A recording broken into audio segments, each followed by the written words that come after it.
He was a monster, a cold-hearted bastard wrapped in a billion-dollar suit, a man who devoured hope for breakfast and spat out souls for lunch. Julian Croft had built an empire by shattering expectations and anyone who failed to meet his own. In the silent, sterile mausoleum he called home, this translated to a revolving door of domestic staff. 5 maids in 3 months. Fired. Banished.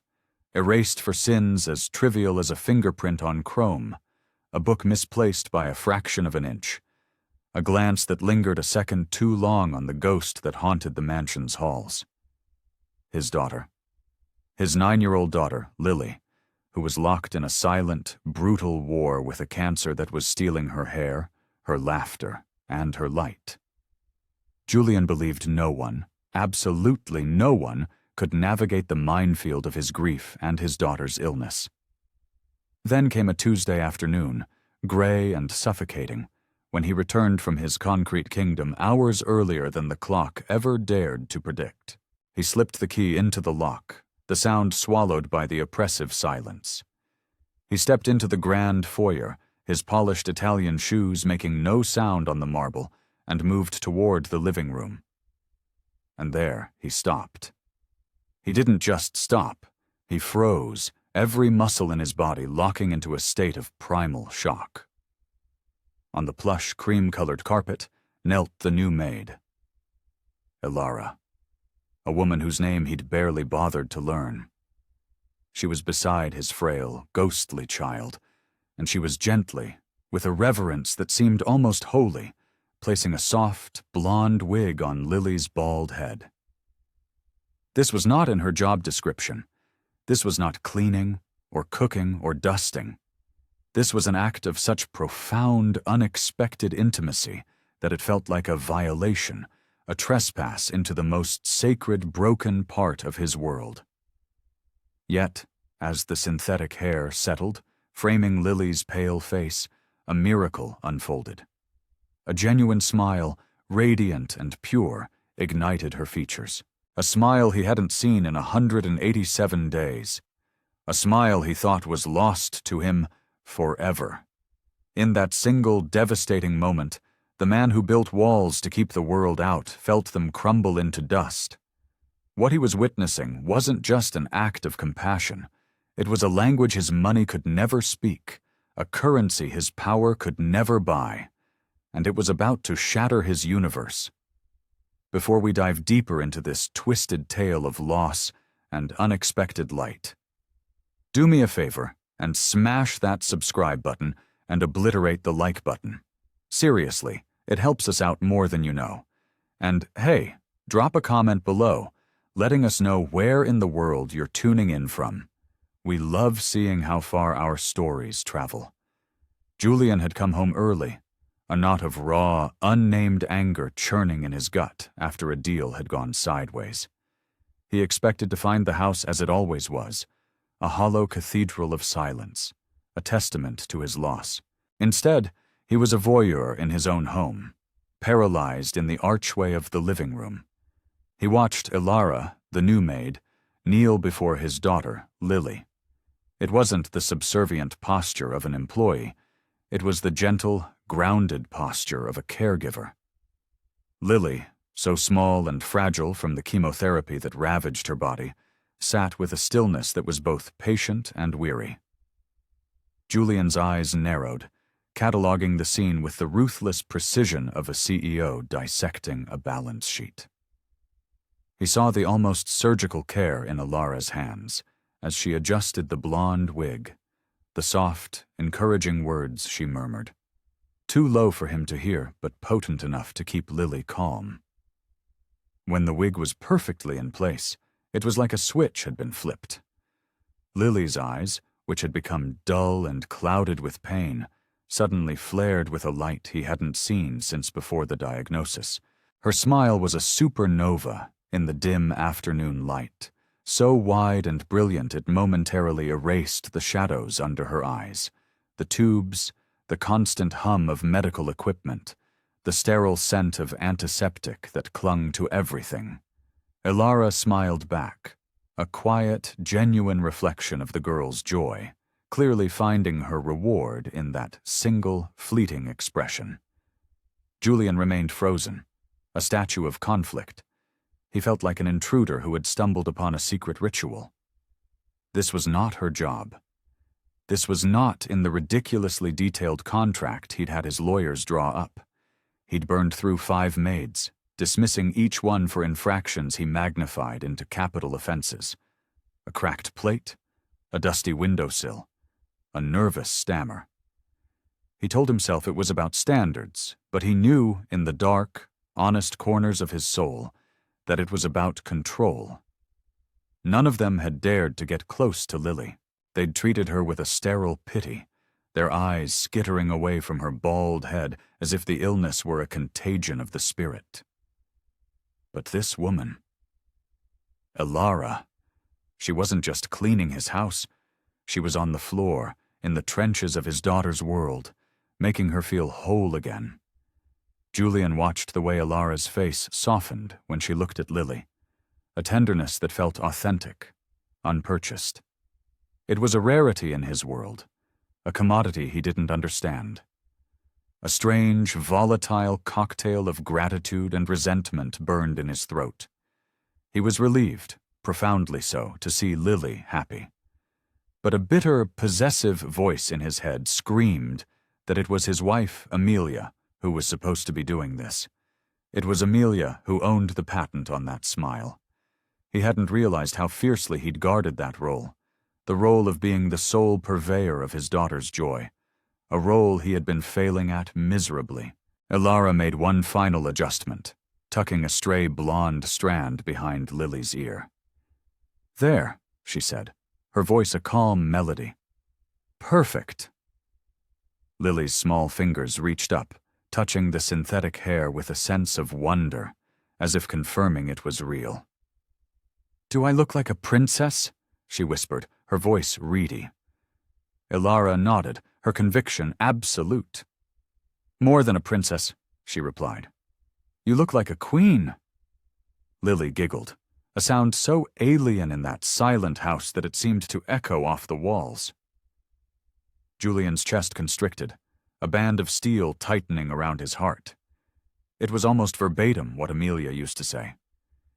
It was as if this stranger had unknowingly stepped into his wife's shoes, and he wasn't sure if he wanted to scream at her or thank her. He tried to rationalize it. It's just a wig. It's just a kind gesture. But it was more. This was intimacy, a bond being forged that was not covered by her salary. This was a moment that belonged to family. And here was this woman, this employee he barely knew, at the very center of it. He leaned against the doorframe, a shadow watching a scene of impossible light.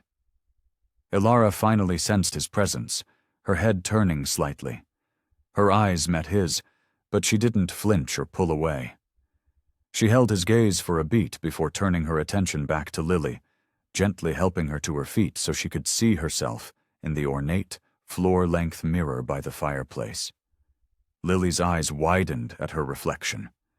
The blonde hair softened the starkness of her pale face, making her look both like a stranger and like the girl she used to be.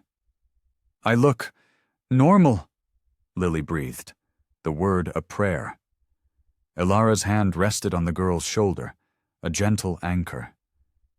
"You look beautiful," she said, her voice firm, leaving no room for doubt. Julian swallowed against a lump in his throat. He'd told Lily she was beautiful 1,000 times, but his words had become hollow, bouncing off the armor of her illness. Coming from Elara, the words landed. Lily's posture changed. She stood taller, her chin lifting. It was a gut punch to realize this stranger had reached his daughter in a way he no longer could. The longer he watched, the more his internal war raged. One part of him, the father, wanted to rush in, to join this circle of light, to claim his part in this happiness. Another part, the grieving husband, wanted to shatter it, to banish the intruder, to reclaim the sacred space that felt so profanely invaded.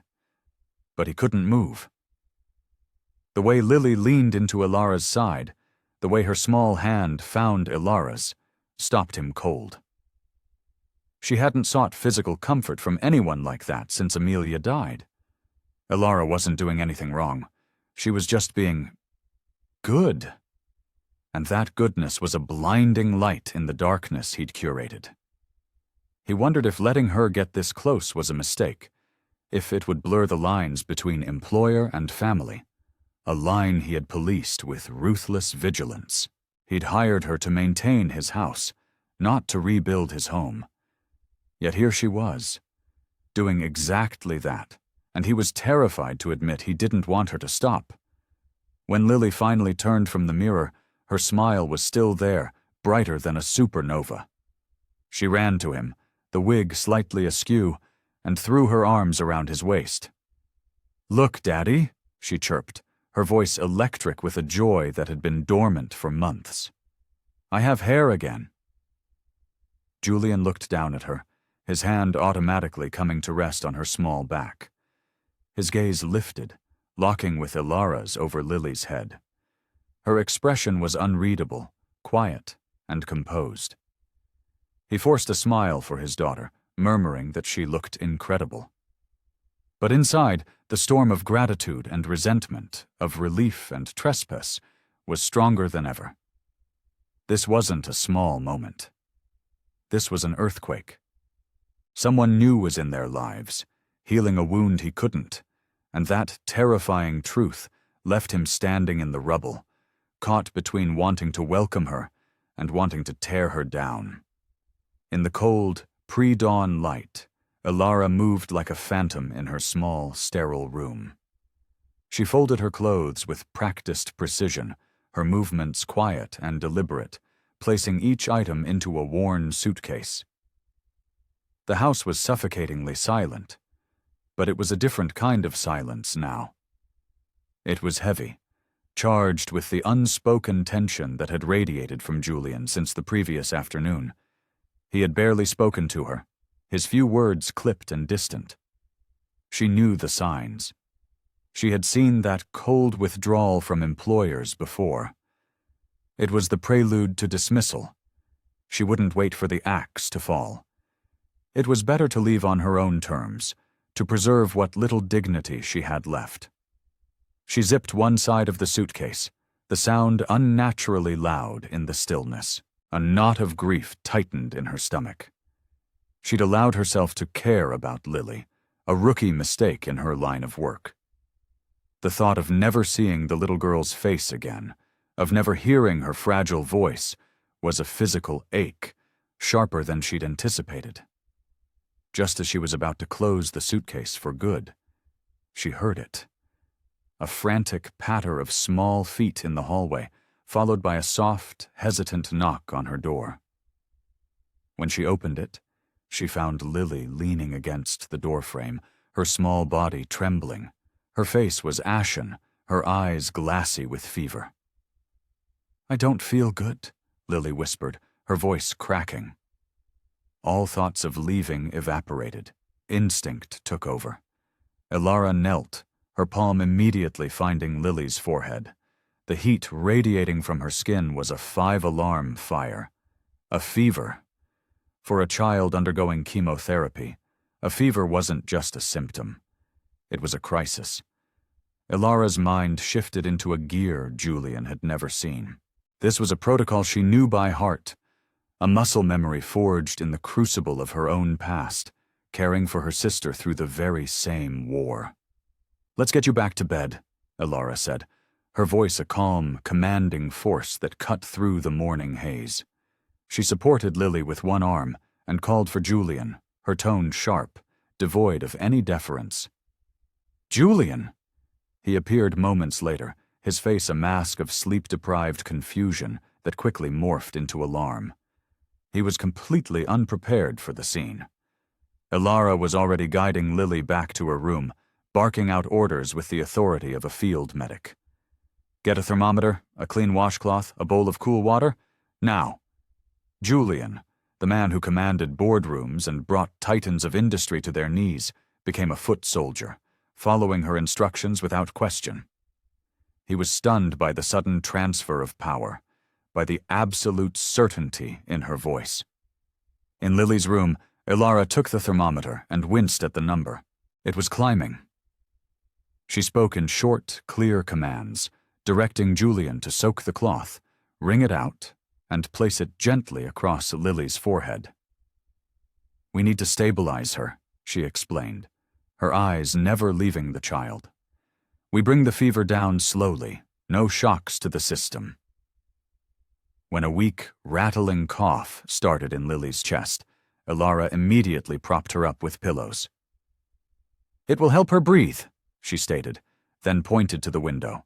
"Open it just a crack. Fresh air, but no drafts." Every action was deliberate, every instruction rooted in painful experience. Her mind was a slideshow of memories. Long nights beside her sister's bed, sudden fevers in the dead of night, the constant, crushing need to remain calm when all she wanted to do was scream. Julian watched her, a sense of awe mixing with his fear. He was seeing her for the first time. Not the maid, not the employee, but a woman of immense, hidden strength. Minutes stretched into an eternity, but under Ilara's steady care, Lily's breathing began to even out. The fever didn't break, but it stopped its terrifying ascent. Ilara sat on the edge of the bed, holding Lily's hand, murmuring soft, meaningless reassurances.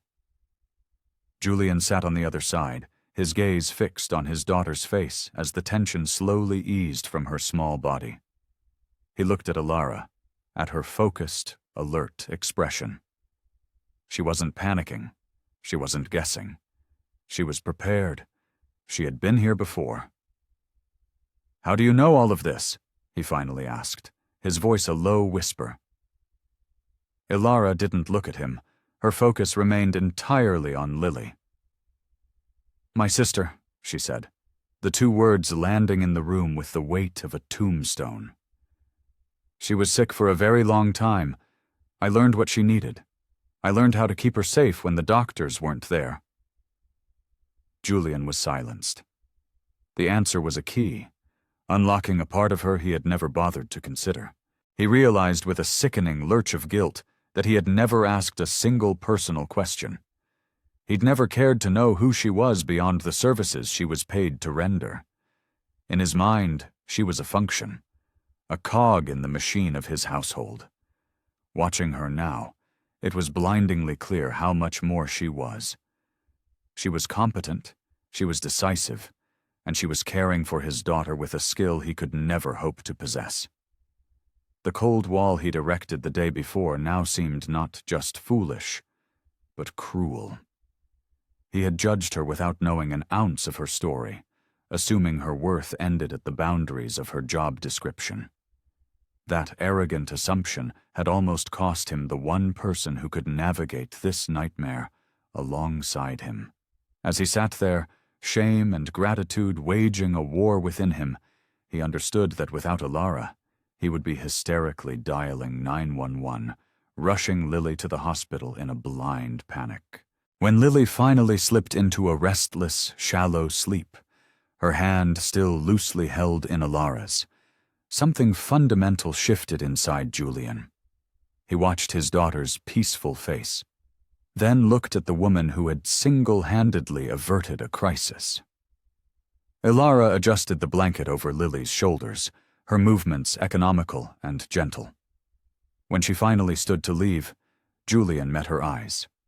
The cold distance was gone, replaced by a raw, unspoken understanding. "Thank you," he said, and for the first time, the words were not a polite formality. They were heavy with genuine, desperate gratitude. Ilara simply nodded once, acknowledging the sentiment without ceremony, and slipped out of the room. Julian remained behind, the truth settling over him like a shroud. Everything he thought he knew about her was wrong. She was so much more than her job, and he had almost thrown her away before he ever bothered to find out who she really was.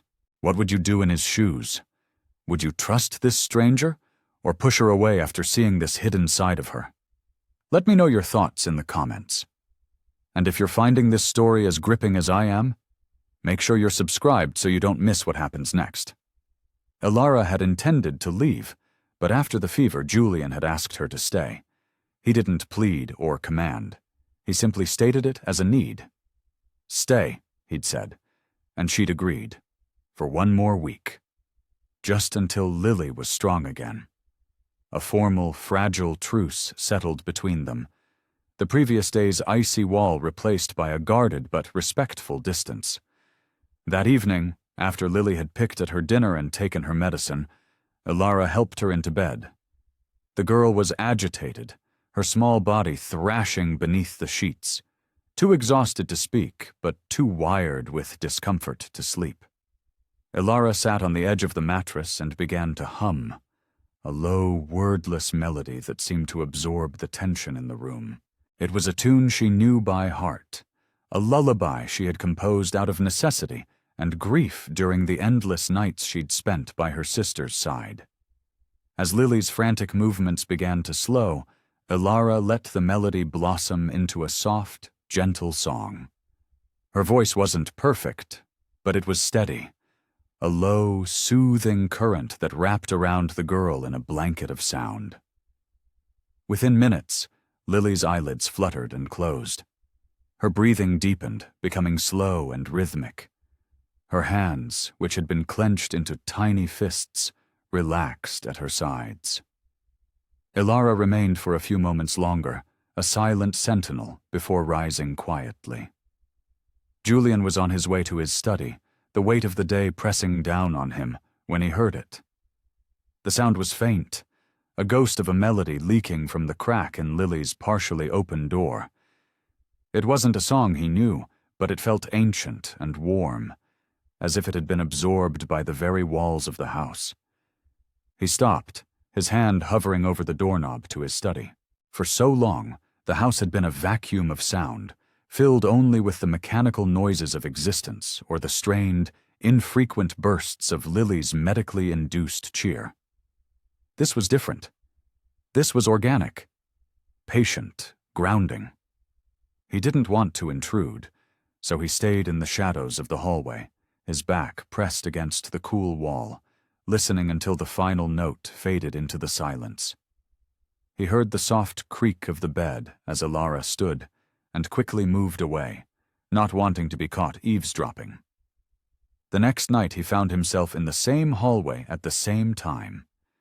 He told himself it was a coincidence, that he was merely passing by, but he instinctively slowed his pace as he approached Lily's door. And there it was again, Ilara's voice, a steady, unbroken thread of melody. He leaned closer this time, just enough to hear the soft cadence of the forgotten lyrics. He noticed how Lily's breaths seemed to sync with the rhythm of the song, as if the music were a tide pulling her gently into the peaceful ocean of sleep. He stayed longer than he meant to, a secret audience to a sacred performance. On the third night, he abandoned all pretense. He walked down the hall with purpose, his destination clear. He stood outside her door, waiting for the music to begin. It felt like a ritual now, a nightly dose of an unknown medicine that soothed not only his daughter, but something broken in him as well. Ilara never knew. For her, it was simply part of the job of caring, a habit transplanted from one sick room to another. The song had no name. It was just a thing that had worked for her sister when the pain and fear were too loud. Now it worked for Lily. For Julian, it was transformative. He began to notice the quality of the silence after the singing stopped. It was no longer a void, an abyss of loss. It was a peaceful quiet, still holding the resonant warmth of the melody. Even during the day, he felt its lingering effects. He saw Ilara in the kitchen, and the memory of her song would soften the air between them, dissolving the stiffness. They still spoke very little, but their shared glances were no longer empty. They were filled with an unspoken acknowledgement that a subtle but profound shift was occurring. By the fourth and fifth nights, Julian's nightly vigil was an established part of his routine. It wasn't just about Lily anymore. It was about the way the song was slowly, note by note, breathing life back into the hollow shell of his home. The melody was filling the cracks in the foundation that his wife's death had left behind. He never entered the room, never mentioned it to Ilara, but he felt the change in himself. The permanent knot of tension in his shoulders had loosened. The compulsive need to drown the silence with work was fading. On the final night of the week she had agreed to stay, Julian stood outside the door, his hands shoved deep in his pockets. Ilara's voice was as calm and consistent as ever, yet to him, it now felt like an essential part of the house's architecture. He listened until the last note dissipated, and as she rose to leave, he stepped back just as she passed him in the hall. Their eyes met. A flicker of recognition. No words were exchanged, but the silence between them was no longer a chasm of awkwardness. It was a shared space. Julian knew then that the music had done more than put his daughter to sleep. It had begun the painstaking work of rebuilding the invisible emotional structure of his home, a structure he had thought was lost forever. And without saying a word, they both knew that the silence between them no longer signified distance, but the quiet beginnings of a connection. The late afternoon air had turned unexpectedly cool, so Julian went to the hallway linen closet to find an extra blanket for Lily. He reached for the top shelf, pushing aside stacks of neatly folded sheets. As he pulled down a thick wool blanket, something small and stiff slipped from between its folds and fluttered to the floor. He bent to retrieve it, assuming it was a forgotten dry cleaning tag or a stray piece of mail. But it was a photograph. The corners were soft and worn, the image slightly faded, a relic clearly cherished and held many times. In the photo, Ilara sat on the edge of a sterile-looking hospital bed. Beside her was a young woman, gaunt and bald, but with a smile so wide and brilliant it seemed to defy the grim surroundings. Ilara's arm was wrapped tightly around her, a protective, anchoring embrace.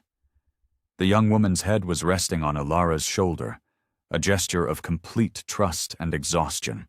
They were both looking at the camera, their faces a portrait of love in the face of devastation. Julian stood motionless, the photograph feeling heavy in his hand. This had to be her sister, the one she'd mentioned in that brief, gut-wrenching explanation. The photo wasn't just an image, it was a story. It spoke of endless antiseptic corridors, of beeping machines and sleepless nights, of battles fought and lost in the quiet, merciless theater of a hospital room. He carefully slid the picture back into its hiding place between the blankets, ensuring it was exactly as he'd found it. He closed the closet door, the soft click echoing the shift inside him. He stood there for a long moment, the image seared into his mind. It was one thing to hear the words, "My sister was sick." It was another thing entirely to see the evidence of that long, brutal war. The photo gave a new, terrifying dimension to Ilara's calm competence during Lily's fever. She didn't just know the procedures. She had lived the trauma. She carried the ghosts of that experience with her. A profound, unexpected respect washed over him, cleansing the last remnants of his arrogant judgment. He thought of how he had seen her initially, as nothing more than a name on a payroll. That assumption now felt obscenely shallow.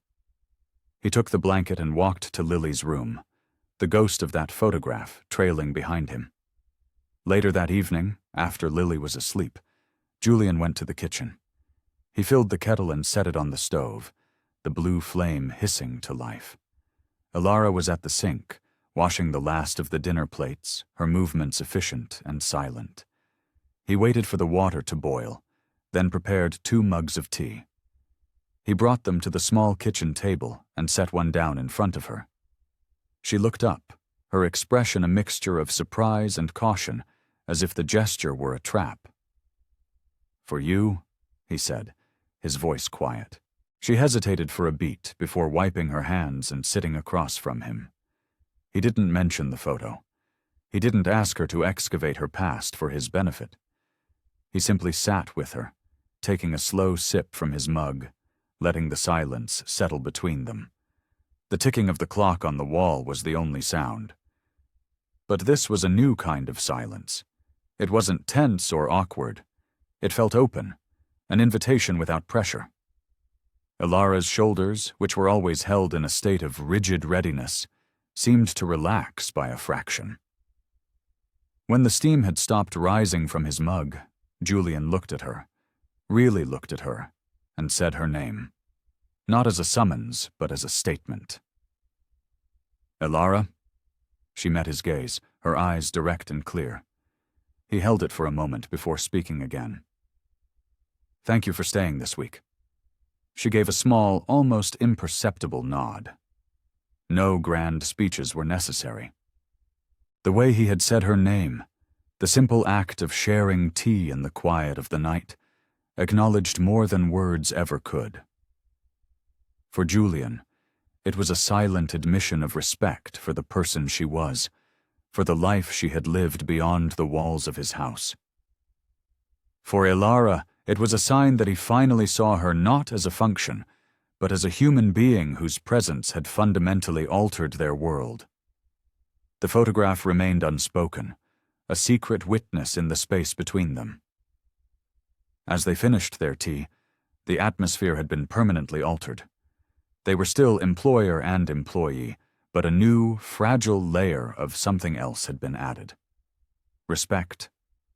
Understanding. As he placed his empty mug in the sink, Leonardo replayed the image of Ilara and her sister in his mind. He imagined the years of fear and hope, of strength and exhaustion, that were compressed into that single smiling photo. It explained everything about her: her patience, her quick thinking, her quiet resilience. Her greatest value to his family wasn't in her duties, but in the empathy forged in the fires of her own loss.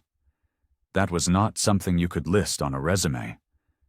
Later, as the house slept, they passed each other in the darkened hallway. A brief nod was all that was exchanged, but the moment was imbued with a new weight. It wasn't friendship, not yet. It wasn't complete trust, but it was the foundation upon which both could be built. As he went to check on Lily one last time, he heard the soft click of Ilara's door closing. For the first time, the ensuing silence wasn't filled with loneliness. It was filled with the quiet, powerful presence of an unspoken alliance. It happened without warning. Late in the evening, as Julian was attempting to sort through a mountain of paperwork in his study, the lights flickered. Once, twice, then plunged the house into absolute suffocating darkness. For a moment, there was only a profound, inky blackness.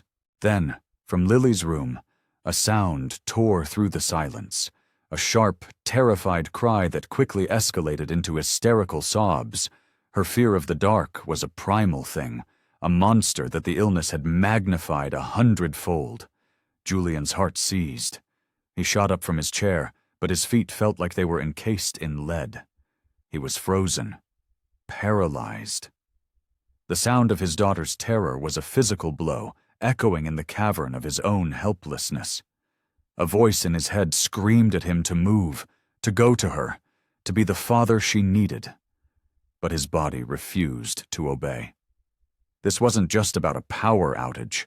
It was about the crushing, terrifying certainty that he didn't know how to make her feel safe. In the shadows of his own home, he was utterly, shamefully useless.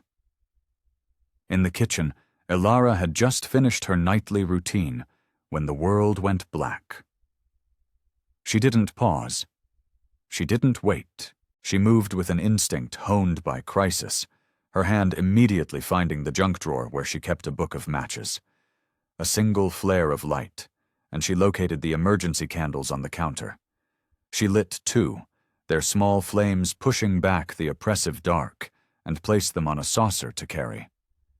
Lily's panicked sobs were her compass.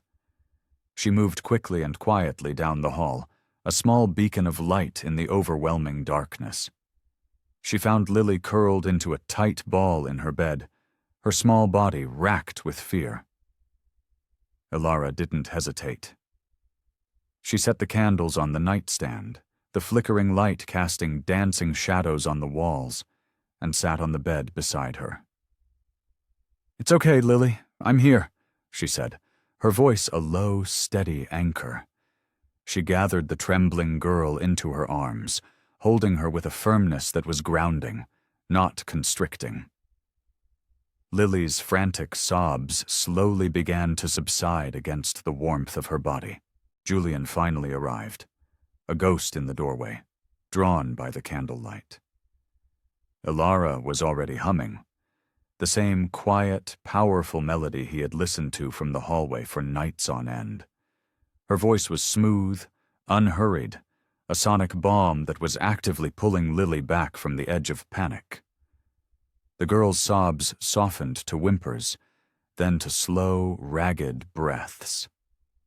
Julian moved into the room, a silent observer, and sat on the other side of the bed.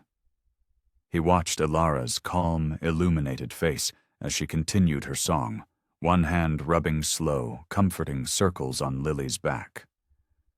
The room felt both small and vast in the candlelight, a strange, sacred pocket of safety.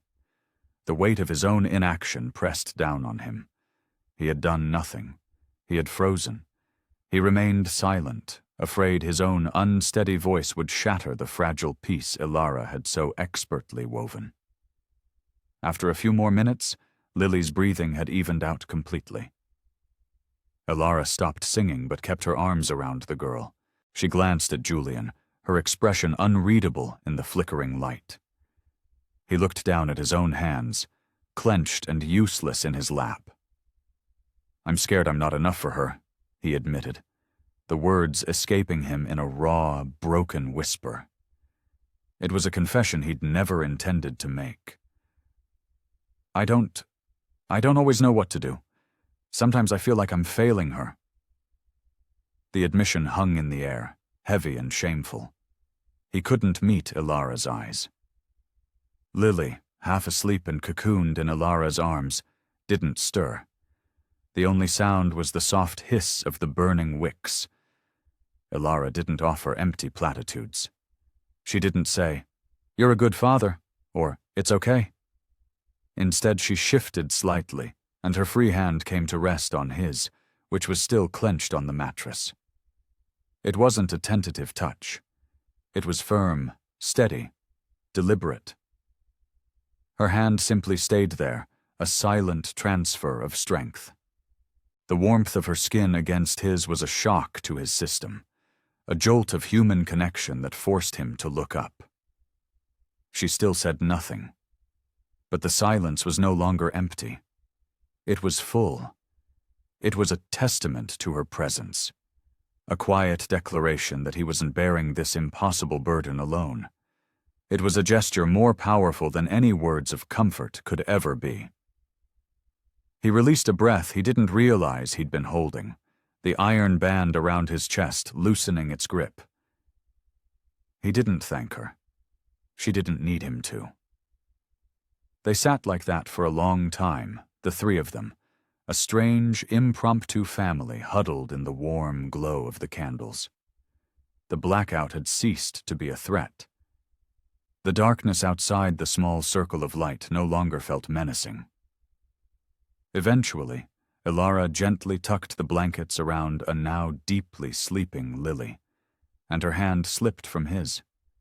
The movement natural, not abrupt. The power would return, the lights would flood the house again, but the memory of this night, of this shared vulnerability, would remain.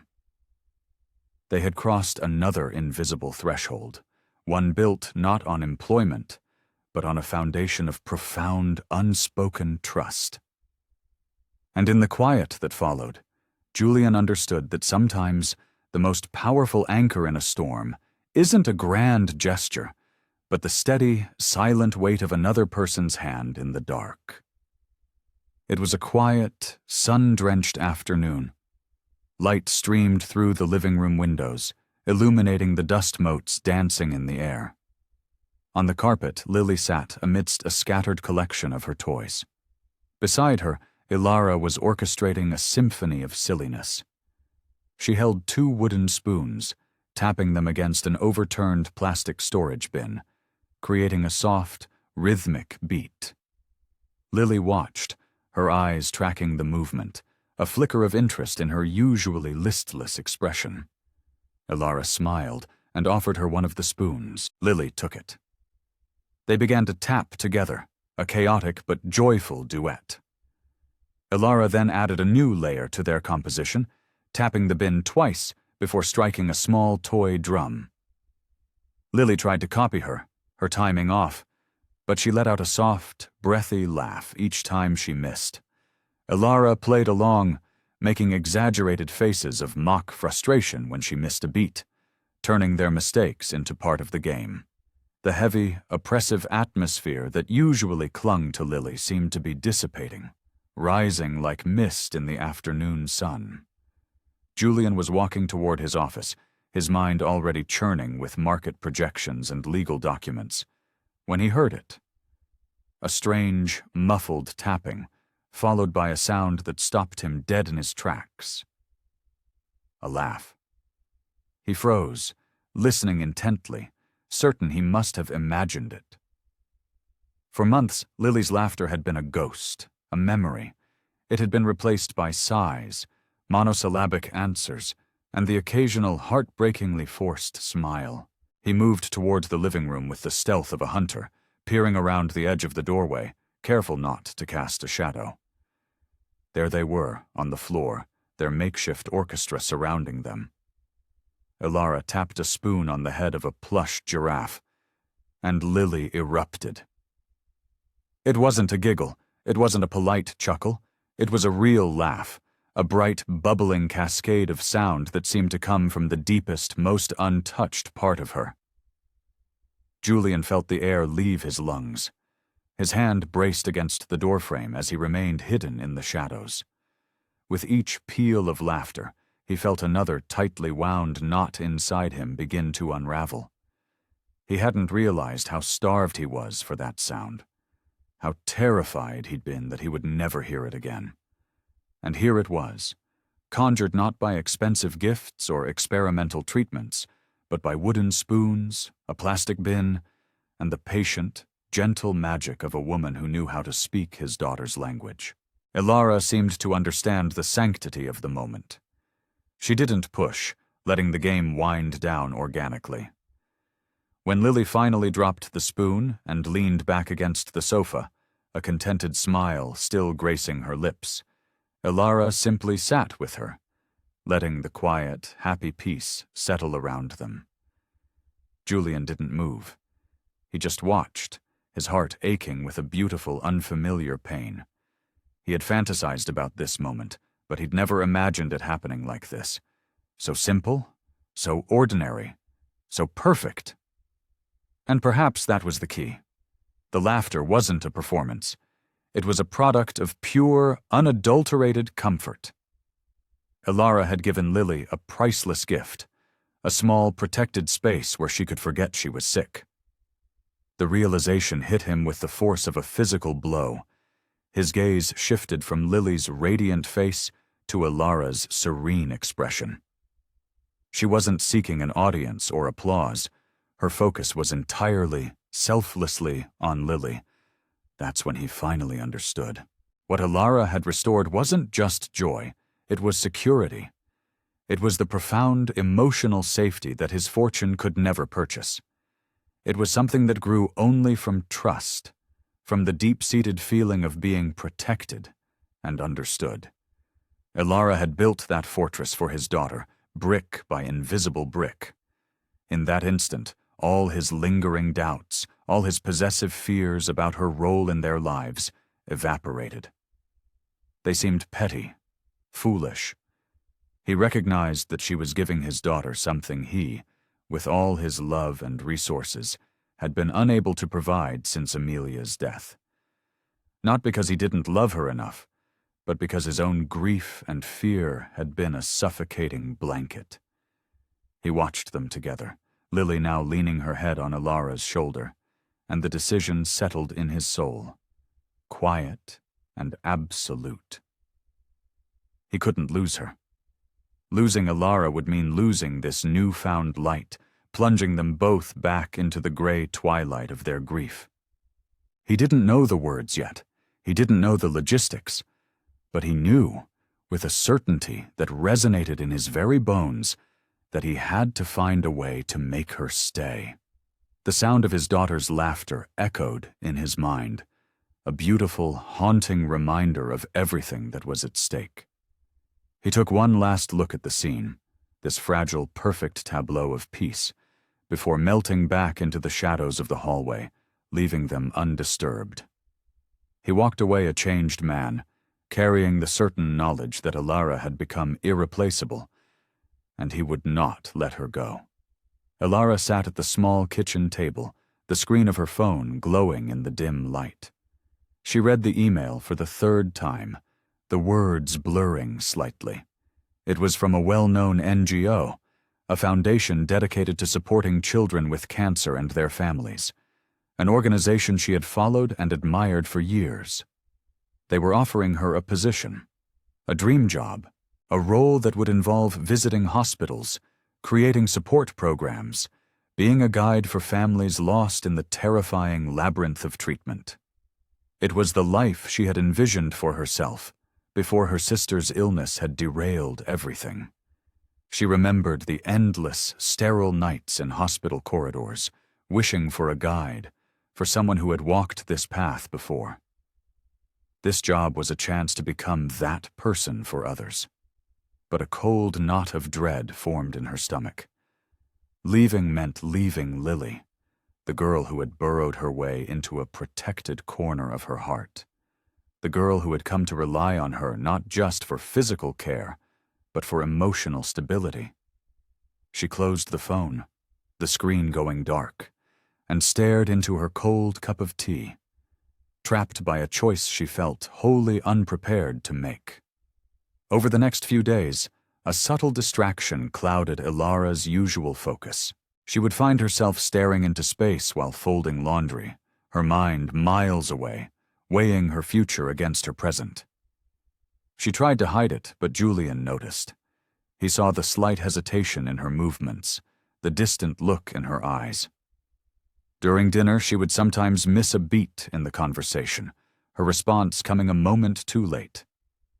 He considered confronting her, asking what was wrong, but he held back. He was afraid of the answer. A part of him, the cold, calculating CEO, suspected she was planning her exit, and the thought sent a jolt of primal fear through him. He chose silence, clinging to the hope that if he didn't acknowledge it, it wouldn't be real. One afternoon, his avoidance was shattered. Lily woke from her nap, pale and dizzy, complaining of nausea. Ilara's demeanor shifted instantly. She checked her temperature. It was elevated. Within the hour, Lily's energy plummeted.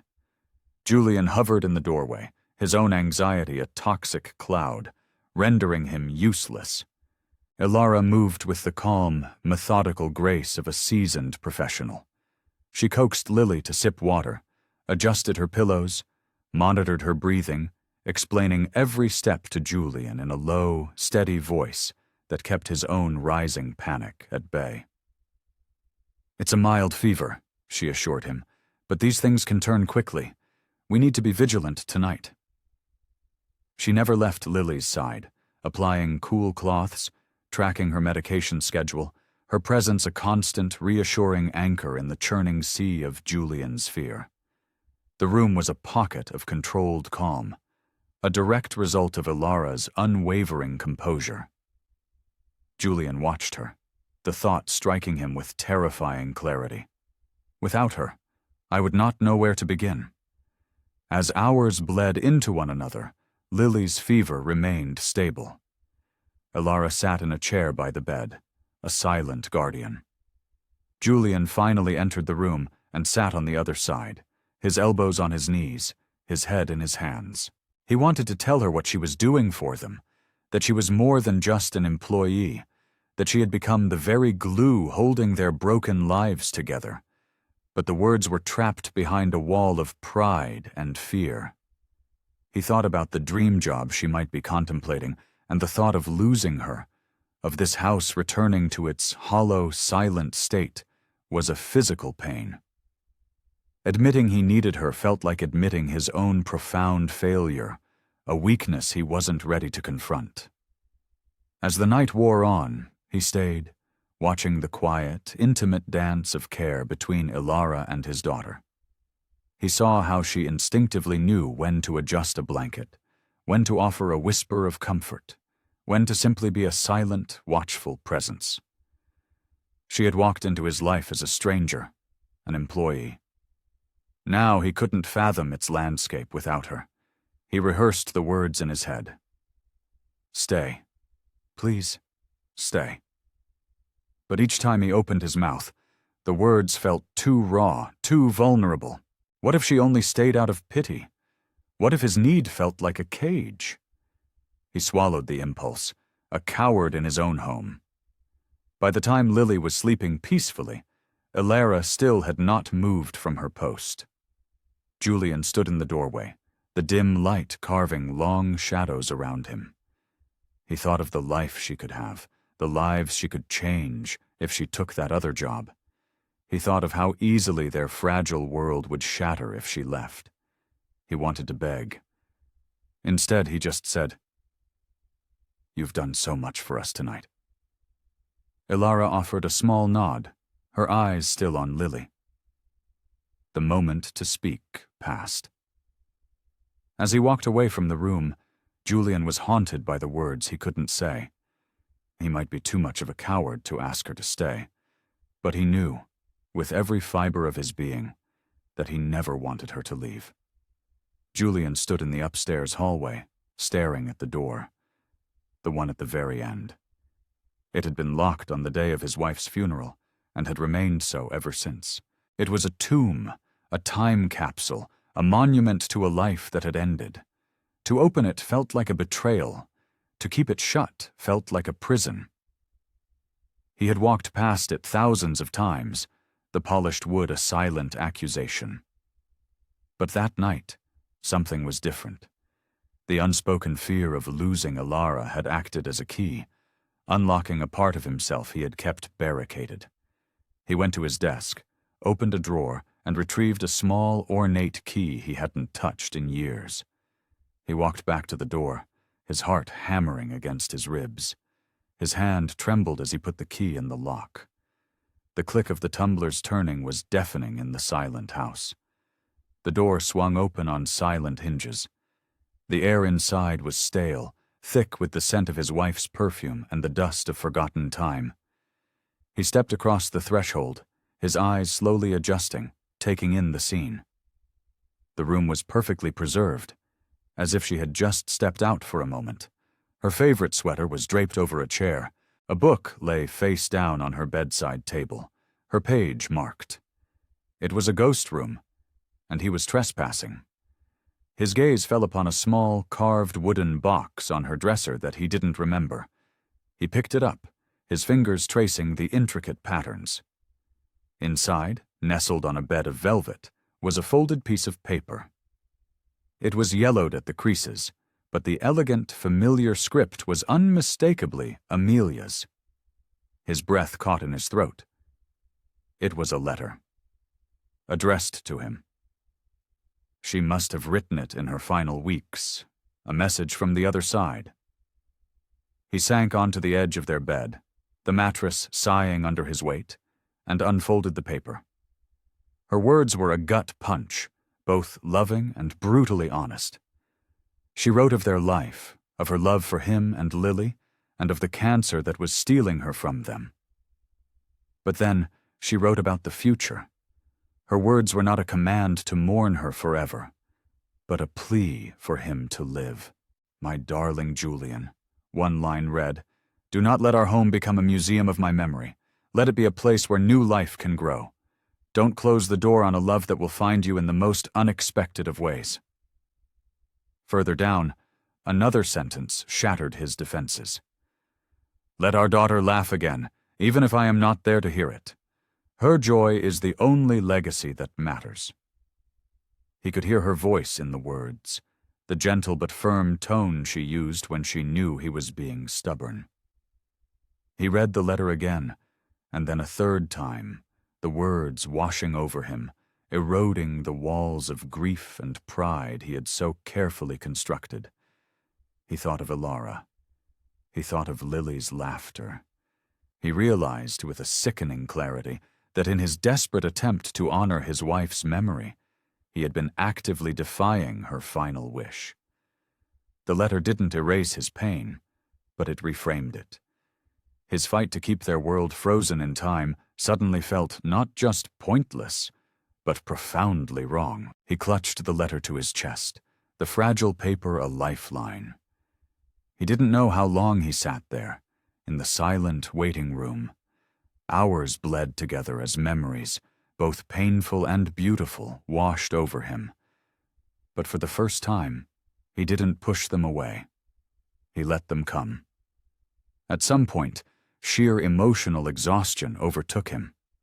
He didn't have the strength to move. He slid from the bed to the floor, his back against the mattress, the letter still held tightly in his hand. He closed his eyes, and for the first time in years, in the room that had been the epicenter of his grief, he slept. The silence was no longer an absence. It was a peaceful stillness, the quiet before the dawn of a new life. When morning light slanted through the window, it found Julian asleep on the floor. Elara appeared in the open doorway, her steps faltering as she took in the scene. She had never seen this door open. Her gaze swept over the room, a shrine to a woman she'd never known, and then settled on Julian. He was slumped against the bed, the letter clutched in his hand like a talisman. She didn't speak, not wanting to startle him. The sight of him there, vulnerable and surrounded by the ghosts of his past, was more intimate than any conversation they'd ever had. She saw the way his fingers were curled around the paper, with a purpose that spoke of revelation. This was a sacred space, but she no longer felt like an intruder. Julian stirred, his eyes blinking open, slowly adjusting to the light and her presence. He looked up at her, his expression stripped of all its usual defenses. It was calm, clear, and certain. There was no hesitation in his voice, no room for negotiation. "Stay," he said. The word was not a question. It was not a plea. It was a statement of fact, the foundation of a new reality. Elara didn't ask why. She didn't need to. The open door, the letter in his hand, the look in his eyes, they told her everything. She gave a small, certain nod. The moment was quiet, but it was an earthquake. The door Julian had kept locked for so long was finally, irrevocably, open. The next morning, Julian found Elara in the kitchen and asked if they could talk. He led her to the dining room, where 2 cups of coffee were already waiting. He motioned for her to sit, the formality of the setting at odds with the conversation he was about to initiate. He looked directly at her, his gaze unwavering. "I want you to stay," he began, his voice clear and strong. "Not just for a while, permanently. Not as an employee. I want you to be a part of this family. I want you to be a mother to Lily." The words landed in the space between them, heavy and unbelievable. Elara's hands tightened around her warm mug, her mind reeling. He continued, laying all his cards on the table. He told her how she had brought laughter back into the house, how she had filled the suffocating emptiness. "I cannot imagine this home without you in it," he confessed. "Whatever you want, whatever you need, it's yours. If you want to go back to school, I will pay for it. If you want to pursue your dream of helping other families, I will fund it. Anything. You will have it." Elara listened, the sincerity of his offer a palpable force. This wasn't charity. It wasn't pity. It was a desperate, genuine plea from a man who had finally admitted he couldn't do it alone. She thought of the long journey they had traveled, from suspicion and distance to the quiet, unshakable trust that now existed between them. When she finally found her voice, it was steady. "You're asking me to be part of your family," she said, more a statement than a question. He nodded. "And I want you to take our name. Croft. I want there to be no doubt, for Lily, for the world, that you belong with us, that you are hers, and she is yours." Elara looked down at her hands, considering the sheer magnitude of what he was offering. A name, a legacy, a permanent place. But her bond with them, with Lily, wasn't forged in ink or law. It had been forged in fevers and fears, in lullabies and laughter. She slowly lifted her gaze to meet his, a small, knowing smile on her lips. "Julian," she said softly, "I don't need your name to belong to you. I already do." Her words hit him with a gentle, profound force. It was not the answer he had expected, but it was the one he needed to hear. Her refusal wasn't a rejection. It was the ultimate affirmation. She was telling him that their connection transcended legalities and labels. It was a bond of the heart, freely given, not contracted. In that moment, he felt a wave of relief so profound it almost buckled him. This wasn't about ownership. It was about partnership. He nodded slowly, a deep, abiding peace settling over him. "Lily is going to be so happy," he said, his voice thick with emotion. Elara's smile widened. "I know." When they returned to the living room, Lily looked up from her toys, unaware that the tectonic plates of her world had just shifted into their final, permanent alignment. As Elara sat on the floor beside her and seamlessly joined her game, Julian watched them. Elara's words echoed in his soul. "I already belong." It was a truth he had known for a long time, but had been too afraid to acknowledge. Their family wasn't defined by a name on a piece of paper. It was defined by a choice. The choice they made, every single day, to show up for one another. Years later, Elara stood on a brightly lit stage, a black academic gown draped over her shoulders. She scanned the vast auditorium, and her eyes found them immediately. In the front row, a teenage Lily sat beside Julian, both of them applauding wildly. Lily's hair was long and thick, her face glowing with health and pride. She was a universe away from the fragile child Elara had first met. Elara's heart swelled as she accepted her master's degree in child psychology. The culmination of years of late-night study sessions, all made possible by Julian's unwavering support. When the ceremony ended, Lily was the first to reach her, throwing her arms around her in a fierce hug. "You did it, Mom!" she cried, the word Mom as natural and easy as breathing. Julian joined the embrace, his pride a quiet, powerful presence. Later that night, back at home, the celebratory energy had mellowed into a comfortable quiet. Anna, curled on the sofa, leaned her head against Elara's shoulder. "Can you sing that song, Mom?" she asked, her voice soft with nostalgia. Elara smiled.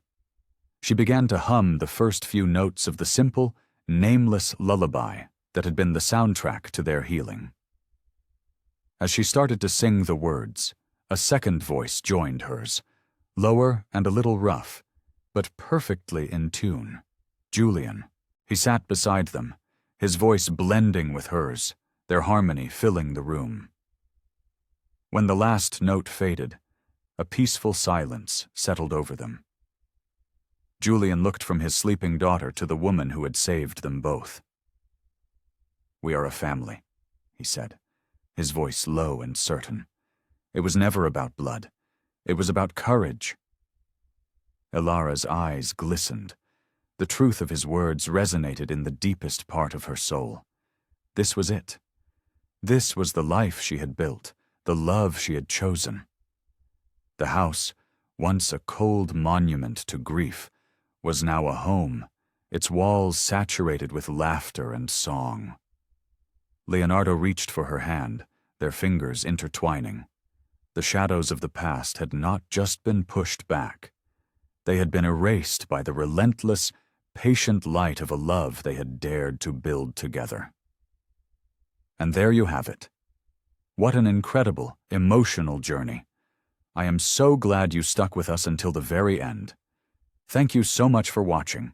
I have to know, what part of this story hit you the hardest? Let me know in the comments below. And if you haven't already, please show some love by subscribing to the channel. Until next time.